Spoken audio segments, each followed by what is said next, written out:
In this video, we're going to make a laser shooting game, using laser gun and laser receiver circuit. Here, based on the number of times you shoot the opponent's LDR module, you get the points. Circuit diagram. This is the circuit diagram for the laser receiver circuit. Add a battery for easy movement. Now, upload the code. This is how it looks.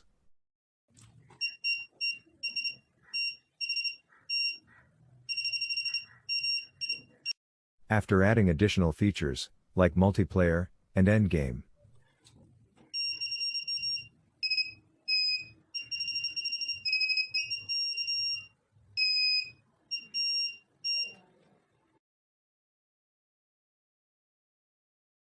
Like and subscribe our YouTube channel.